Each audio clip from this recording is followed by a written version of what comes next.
Hey, good evening and welcome to the May 2022 meeting of the San Francisco Animal Commission. My name is Michelangelo Torres and I'm your commission chairperson. We'll go on to item number 5, which is new business. Yggdrasil Urban Wildlife Rescue. Joining us tonight is Leah Talcum-Travis, director. She will present on our organization's dedication to the rehabilitation of orphaned and injured wildlife and educating the public on living harmoniously with our urban wildlife. We're very happy to welcome her tonight. Commissioner Ozanoy, can you please go ahead and introduce this item?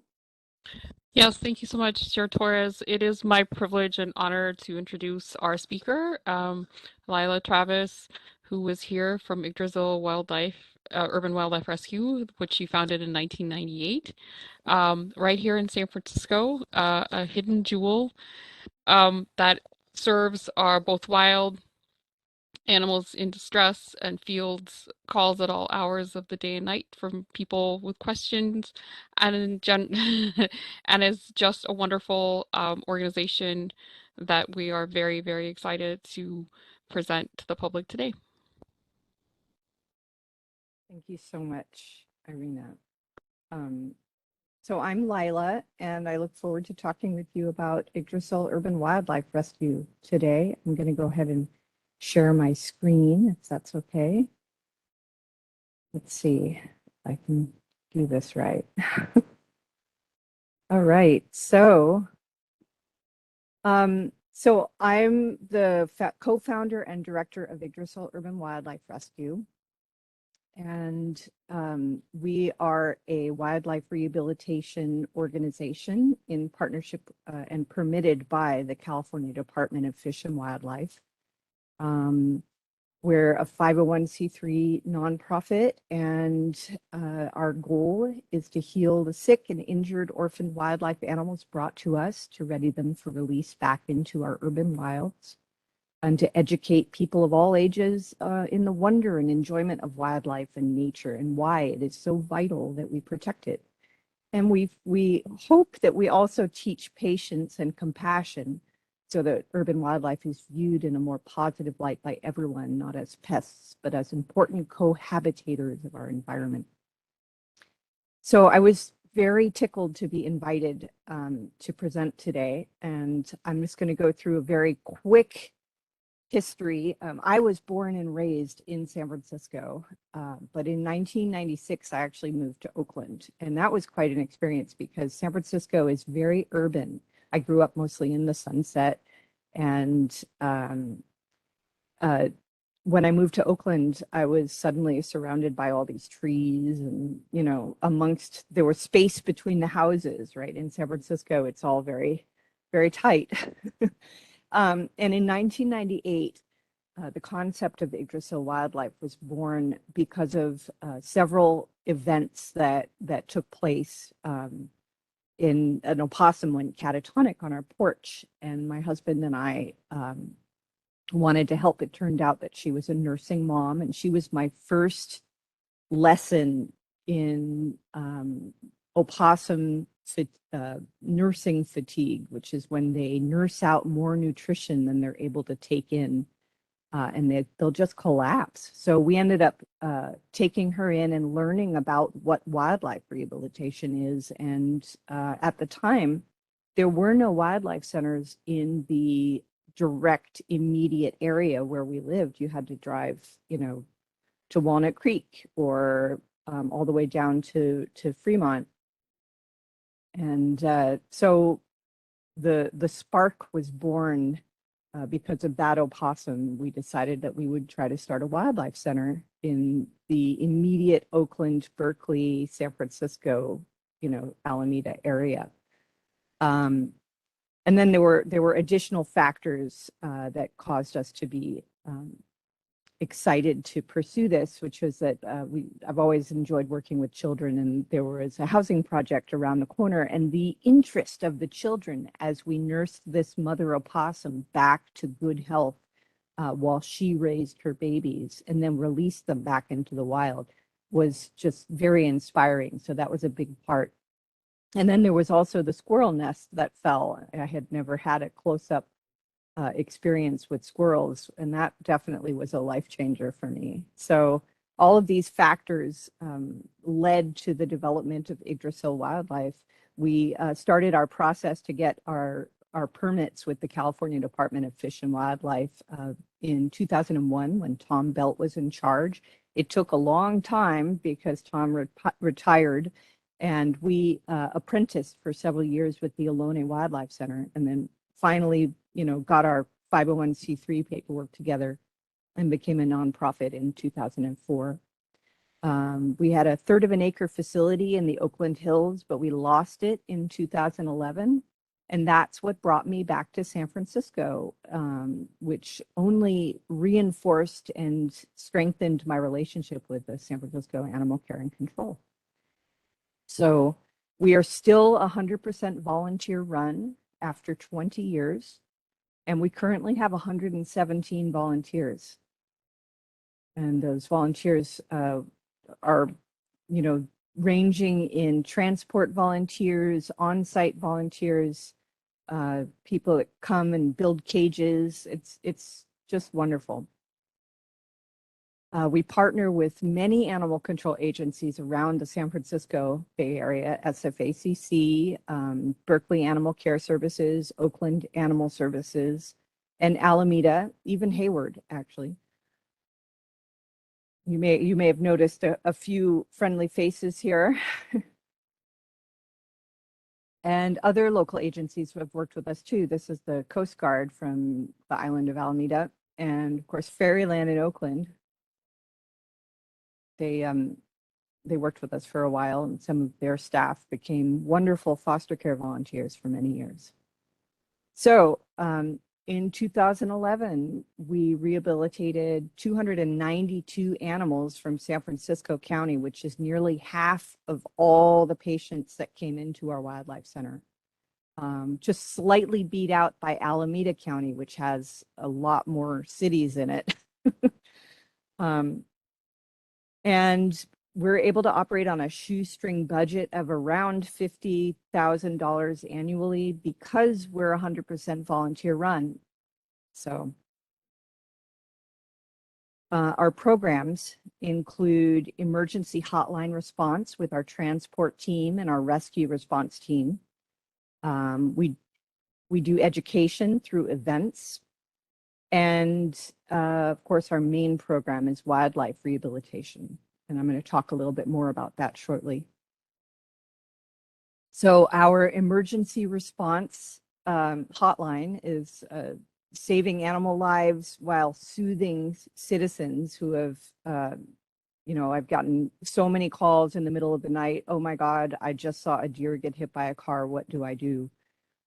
So our goal is to calmly help people through those very difficult situations, as well as debunking myths, which I can't think of one right now, but there are a lot of myths about wildlife.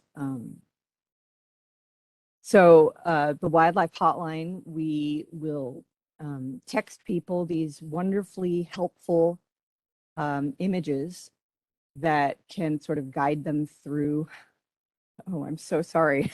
I just got a text from San Francisco Animal Care and Control wanting to know if I would take an animal. And I just told them yes. Okay, sorry about that. So these are a couple examples of some of the sort of outline texts that we'll send people to help them determine if it's right to get involved and to interfere. And usually it is, but sometimes it isn't, especially with baby deer. So we have this wonderful graphic that we send people. Our transport team is mostly in the East Bay because San Francisco Animal Care and Control is so wonderful, covering, transport. You guys have a wonderful transport team as well. But we move the animals from people who find them in the field. We try to get them into care as quickly as possible. Or if they're at the animal shelter in Oakland, for example, and need to get to Lindsay Wildlife, our team will actually do that. I don't work with pelicans. Those guys go to the International Bird Rescue, And that's all the way in Fairfield. So our team will actually drive up to Fairfield with pelicans, herons, all kinds of animals. And then, of course, many of them also come across the bridge to my house or out into foster care. Here's a few examples of animals that we transfer out. We don't generally take birds. We do take hummingbirds because they require such high caloric intake that they will often die just in transport. So years ago, we decided that they would be our one bird exception. So we transfer birds. This is a beautiful barn owl that went down to the Ohlone Wildlife Center. We don't take skunks, even though we love skunks, or raccoons, mostly because we don't have a skunk or a raccoon team. Remember, we're 100% volunteer run. And in order to do the service, we have to have the manpower. And if we don't, then we can't. So at present, we don't have a raccoon team or a skunk team. And then birds like pigeons, we will transfer to wild care. And herons, of course, these are night herons. They go up to the International Bird Rescue in Fairfield. And our response team, again, because you guys do such a great job in San Francisco, we don't have to do this here. But in the East Bay, they need help. And so we work with a lot of local agencies and citizen groups and just general people who find animals in distress and need help retrieving them. These photographs are of the famous night herons in Oakland that are living in a very urban environment and not adapting well to it. So there's constant need to help these birds. This is a squirrel. This was an interesting call. I actually managed this call. These were two squirrels that somebody had found in their backyard. They're obviously starving. You can see by the pits in their fur. They're, I would say, maybe 6 to 7 week old baby fox squirrels. And the person was scared of them. So she couldn't get them in the box. Well, she got them in the box, but they got out, and then she was too scared to do anything about it. So she asked us to come out, and our amazing response team was able to go out, pick up these squirrels, put them in the box, and get them into care. Same was true with this little guy who was following people down the street because he was starving and was asking for help. The same was true of these opossum situations. This was a mom opossum that had been poisoned. And so we had to have our rescue team go out and retrieve the mom and her babies so that they could have a chance. This guy was hit by a car. People often will call it in, but are nervous about picking them up and putting them in boxes, understandably. Although opossums are more, their defense mechanism is to scare you off versus actually attacking. So, so we had to have a response person go out and retrieve this opossum as well. Even when it means getting wet. So this is Juleni, and she's one of our rescue response people who was trying to help this beautiful Canadian goose that got a fishing line tangled around his feet at Lake Temescal. And we actually worked on this for weeks in partnership with the Oakland Animal Services and some citizen groups, and we were unable to catch the goose. He did not want to be caught, and he ended up losing his foot. And it was because his other foot was also imperiled that we really wanted to catch him, but he made a choice and we couldn't do anything about it. But we certainly tried for, I think it was close to a month. People went there every day to try to get him and his mate. So varying degrees of success, but we're trying, right? So we also do public education. And here's a few examples over the years. We used to do a lot of classroom visits. That's me when I was a child. No, that's probably like 20 years ago. And we would do these outdoor adventures for kids. and also presentations at local nature centers around the San Francisco Bay Area. Of course, COVID really made that hard, so we pretty much stopped all of that for a while. But we recently started participating again in events, and we have one coming up soon. The California Center for Natural History is a collective of naturalists that do presentations all around the San Francisco Bay Area. It was started by one of our interns many, many, many years ago, and we're proud to be in any way associated with them. They are just starting up again after the COVID shutdown. And we recently started working with the UC Berkeley Cognitive Biology Lab to track some of our squirrels after release. So being able to participate in wildlife rehabilitation and be able to have definitive data to track the the outcomes is really exciting, and we're hoping to have a relationship with this biology lab for years to come. So we have an upcoming event in July, the Potrero Hill STEM Festival. We're going to do that again. We did it last year. It was our first COVID event.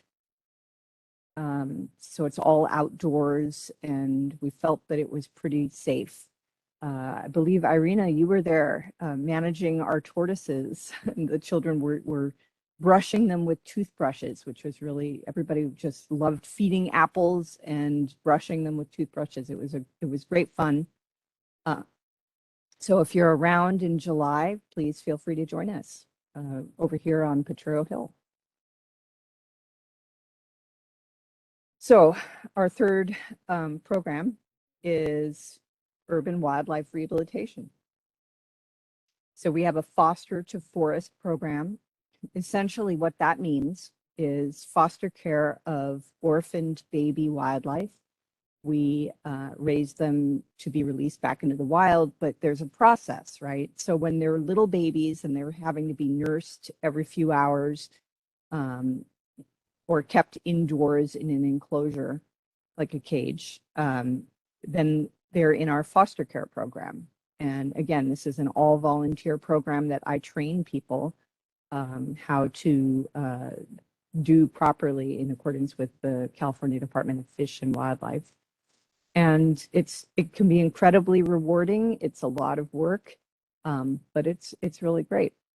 And ultimately, the goal is to release them back into the wild, which is what we call our rewild program. Here's an opossum that we raised, and he's being released at Saucil Creek, beautiful spot. That was a really beautiful release. So we do work with more than squirrels. A lot of people think we only work with squirrels. And actually, for many years before we returned to San Francisco in 2011, we only took the squirrels from SFACC because there were other organizations that were handling other animals. But we actually work with more than just squirrels, although squirrels are my personal pride and joy. I just love squirrels. They're amazing. And I could go on and on about the wonders of squirrels and how they're not just rats with fluffy tails, but I also love rats. So anyways, squirrels. We also work with opossums. That's Petunia, our wonderful surrogate mom. She's blind, but she raises and comforts orphaned babies. She will groom them and let them go into her pouch, and she keeps them safe, but she doesn't nurse. She does everything but nurse. It's a good psychological comfort to the orphans when they come in. Like these guys. We also get in mommies. And the amazing thing about opossums is they never hesitate to adopt babies. So when I have a nursing mom, she will happily adopt, 10 more babies. But as you can see, it can be a little much for her. I also, as I said earlier, we take hummingbirds. And we've had a banner year for hummingbirds this year. There's just been so many.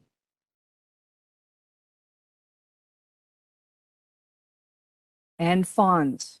We're one of the only fawn rescue groups in this area.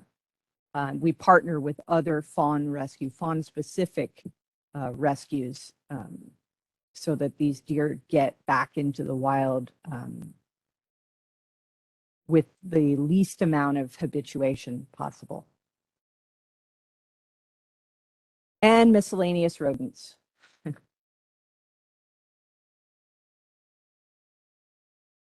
And reptiles and amphibians. Now, you may notice that some of these are actually not wildlife. A lot of people don't know the difference when they're walking down the street and they find a bearded dragon on the ground. We had an incident where a bearded dragon had a double amputation, was injured, and somebody found her in a park and they didn't know what to do. They thought this was a wild animal, so they brought them to our center, and we ended up caring for that bearded dragon for many years. This is Apollo. He's our California desert tortoise. He's 72 years old. And these guys are actually native California salamanders. We do get quite a number of them, as well as the Pacific tree frogs, which are also native, although not usually found in San Francisco. So over the years, there have been many newsworthy collaborations between Yggdrasil Urban Wildlife Rescue and San Francisco Animal Care and Control, or San Francisco Police in general. This was I think this was in 2019. This was one of the many marmots that accidentally get transported to San Francisco that ended up staying with us until we were able to get this is Aspen, and he was an amazing transport volunteer who drove this guy up to the Lake Tahoe Wildlife Center so that this marmot could be released back into the wild. So that was pretty wonderful, Officer Burke. And then, of course, there was the recent, I think there were multiple hawks found in the Tenderloin that the SFPD in this case brought to me in the middle of the night. And it turned out to be a girl, juvenile red-tailed hawk. And we transferred her to the Peninsula Humane Society because they have amazing rooftop aviaries. So, and then of course, the most recent one, which you may or may not have heard of, was not fox in socks, but fox in pipe. So I thought I would spend a little bit of time talking about this one since everybody, it was such a wonderful resolution. So on Saturday morning, I got a text from a security officer who is working at the Mission Rock Project construction site about a fox that was stuck in a pipe. And from the picture, you can't really tell that this is a baby fox. But I referred them to San Francisco Animal Care and Control because it's the kind of rescue. It was very clear that it wasn't something that I personally was going to be able to do, and that it probably was going to need quite a lot of collaboration. So so I asked them to call it into dispatch, and they did. And this is the fox. Oh, thanks, Devin. The squirrel just arrived from animal control. So this was the fox. And it turns out that the fire department came in. Officer Megan Clark was the responding animal control officer who called in the fire department because she pretty much figured out right away that the pipes were going to need to be cut. So here's this really amazing photo of them cutting the pipe. This gentleman is holding a towel over the fox so that she isn't stressed, or as least stressed as possible. And this is Officer Clark with the baby. And Dr. O'Neill took this photo. Very dirty. We had to do multiple baths to get her clean. It wasn't just oil, there was just an ungodly amount of metal dust, just all kinds of horrible stuff in her fur. So eventually, after she got bathed, we dried her off, and she was very, very much a kitten. You know, what do they call fox kits? We gave her first meal of the day, if it plays.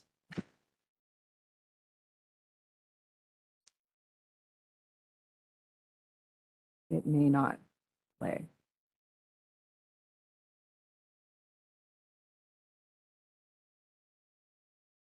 There we go. And that, she really liked that. That's just a recovery, Royal Canine recovery diet for animals that have been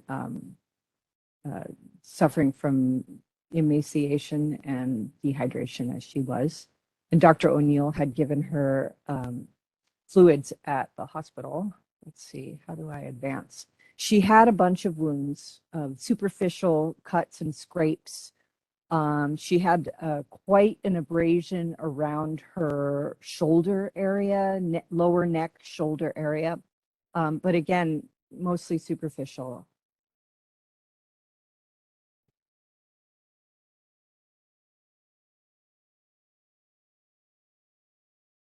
I hope you guys can hear that.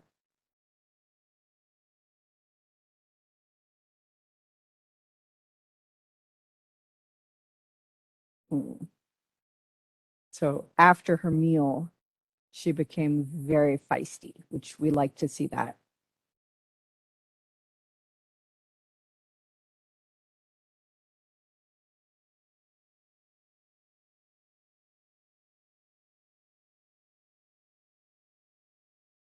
So I've talked a lot about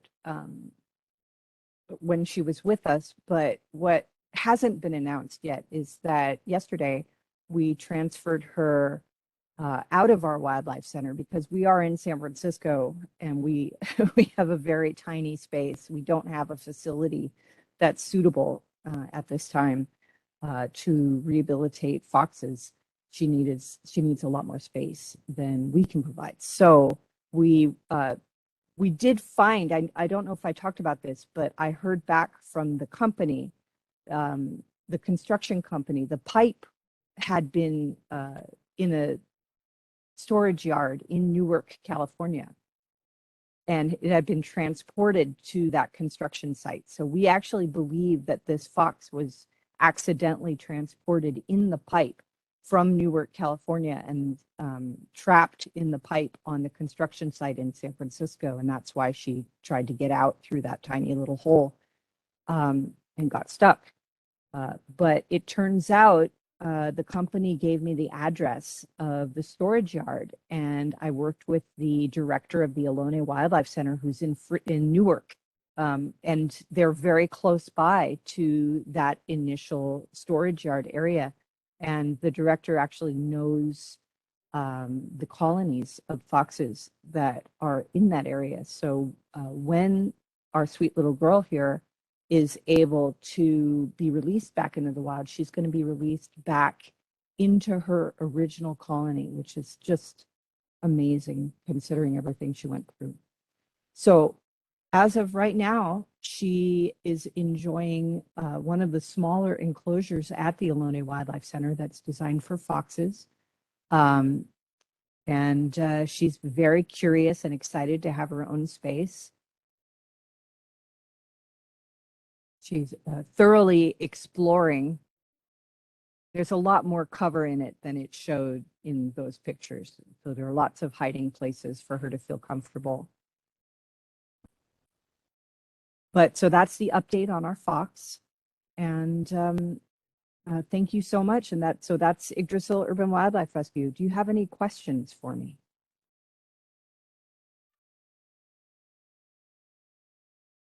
Thank you so much, Leah. That was a wonderful presentation, very inspiring and just beautiful.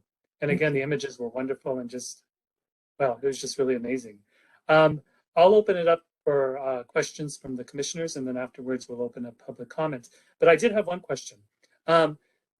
What you were saying, and it's so true as far as I know a lot of people in urban areas, when they tend to think of wildlife, they tend to not think about urban wildlife.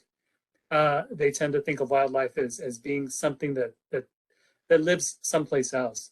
And of course, the examples of urban wildlife that you could possibly tell them about to let them know that yes, we do have wildlife here are sadly seen as pests many times. My question to you is, I know you have a partnership with Department of Animal Care and Control. What kind of things, you know, you also being in San Francisco, what kind of things could the city do more to help your organization as well as just help wildlife in general? Do you have any, I mean, I just kind of want to hear your thoughts about that. It's hard because, you know, urban centers are very human centric. We don't really think about the fact that we have always shared this, you know, city with animals. And it's interesting, as the population pressure and the homeless problem has increased, the park district has been trimming bushes so that there's no cover, because that's what they see as a solution to the homeless problem. If you don't want someone sleeping in a bush, cut the bush up, you know. But what that does is it takes away the cover that our wildlife animals need in order to be comfortable. So that's when you get coyotes ranging out into the city because they can't find cover. But I don't really have a solution for that because it's such a bigger problem. It's more of like, it's far reaching into socio-political stuff that is way over my head. But I do tell people, you know, don't over groom your garden. Keep the blackberry brambles. That was a tongue twister. You know, just stuff like that to try to make the places inviting.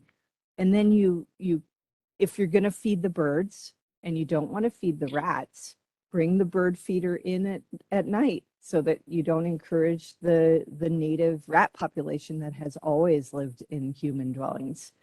So, you know, there are all kinds of creative solutions that people can do to enjoy wildlife. One being, please don't use glue traps. Glue traps are a big one. I just the other day, I don't want to show you the picture because it's too awful, but this beautiful juvenile scrub jay got in a glue trap and the person couldn't get them off. So it's, you know, we have to think of solutions that are cooperative and not destructive, because those aren't really solutions. So that's kind of a long-winded roundabout answer, but that's why we exist. We like to talk about this stuff, and we like to try to brainstorm ideas of how to solve wildlife conflicts and cooperation with wildlife in our city. Would you say the perceptions of wildlife, urban wildlife in San Francisco has gotten better or worse? That's even a fair question to ask. I just kind of want to get your idea on. No, it's interesting. I would have to say both, which again is a non-answer, sorry.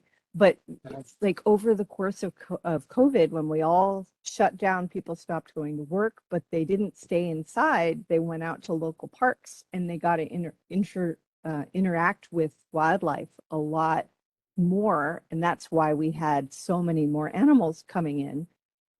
But there was this pulling back of human society that allowed urban wildlife to kind of stretch outward. And there was so much news coverage about that it became more sort of, what is the term? it became more of a household knowledge. So people are less freaked out by wildlife than they were before COVID, I think. But there's always going to be, people who don't like wildlife and see them as trespassing on their human environs. I mean, I get so many, I get so many calls, genuine calls for help from people like there's this bird that sits outside my window every night and sings all night. How do I get rid of it? It's like, oh, send it to my house, please. I was gonna say, that sounds like a gift more than Yeah. a nuisance. But that's the thing about perspective, right? That one man's gift is another man's curse. Right. And I have one more question before I open it up to the other commissioners. You were talking about volunteers and such as the Foster to Forest program. Could you just let us know of some of the volunteer opportunities or what, just some of the things that volunteers do, just so people are aware of it. So. Absolutely. I totally should have included that. Sorry. You can actually go on our website and click on volunteer, and it lists off what everything is. But off the top of my head, we have transport volunteering, rescue and response volunteering, on-site volunteers, which are the people that actually come here to our San Francisco location and essentially clean poop and prepare meals for wildlife animals that are our current patients, So what else is there? There's the build team, which are people that will go off and put cages up in other people's backyards if they've joined our foster program. We have 2 foster programs. We have infant foster care for babies that need to be nursed. And then we have the Rewild program, which is when somebody has a backyard and they're able to put up an enclosure for animals to live in for 1 to 2 months while they adapt to being outside and get ready to go back out into the wild. Squirrels, they need to practice jumping and nest making and hiding food and finding it again. They have lots of practice before they can be released. They would normally learn it from their mom, but if they're orphans, then it's our job. So that's pretty much the overview of our volunteer opportunities. Am I forgetting any? Probably. But you can check it out on our website for sure. And actually, I'm sorry, that brought up one last question.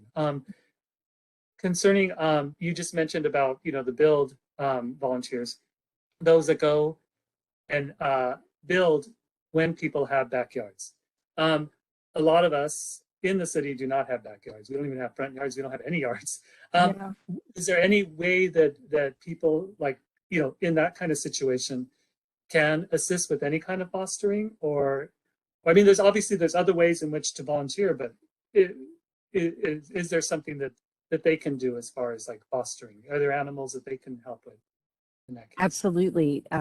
Somebody who doesn't have a backyard, I encourage them to be infant foster care volunteers, which is bottle feeding. But if that doesn't work out because it is time intensive, they can still volunteer on the Rewild team if they have friends that have suitable backyards or they know people, in the San Francisco Bay Area who would be interested and they, can commit to collaborating with those people, or even just going out and scouting out new release locations when you're hiking. Oh, this would be a great spot for opossums, something like that.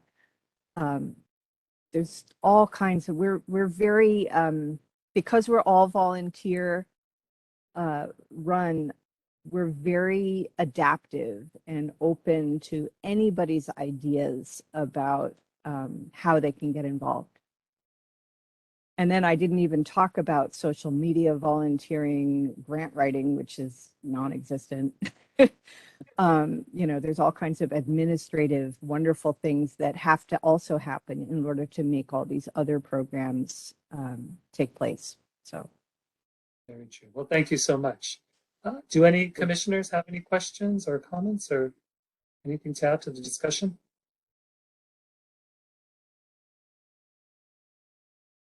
Okay, doesn't look like. Okay, seeing none, let's open it up for public comments. Oh, Sherry Sherry had one. Sherry had one. Oh, Um, I'm sorry. I I didn't use the apologize. fancy hand raising thing. I just waved at you, but I realized I might Okay, be on your yes. camera. I I just wanted apologize. to say I really enjoyed the presentation. I can't say enough nice things about Lila and how responsive she is and how helpful she is to all my weirdo questions and sending photos and what do I do with this? And please, can you help us with this?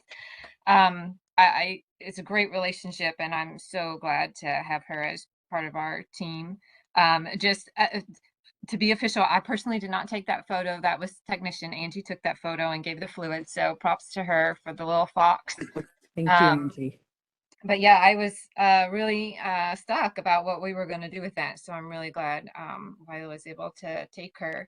And just to follow up on how to volunteer, I mean, transport is a huge thing that is super, super helpful for people that can do transport. I mean, we've got birds that need to go to Peninsula Humane and to Wild Care, and we've lost a lot of our transport team.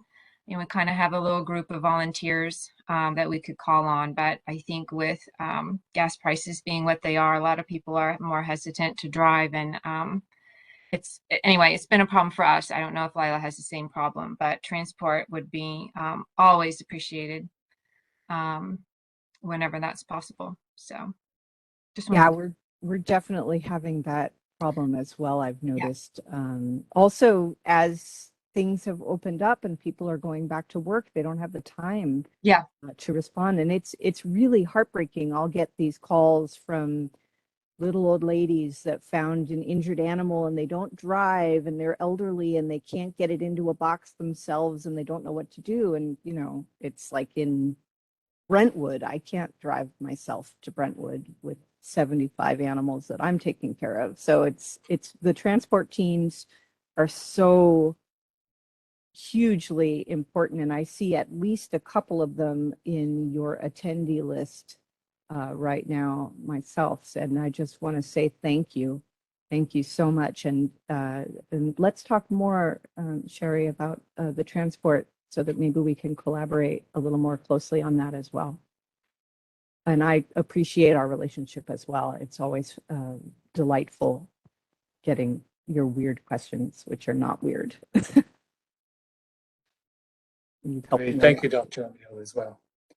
Okay, seeing no other comments or questions from the commissioners, I will go ahead and open it up for public comment.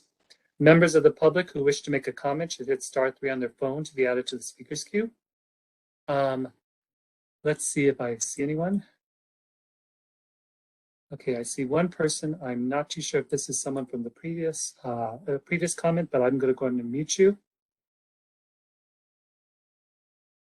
Okay, you can make your comment.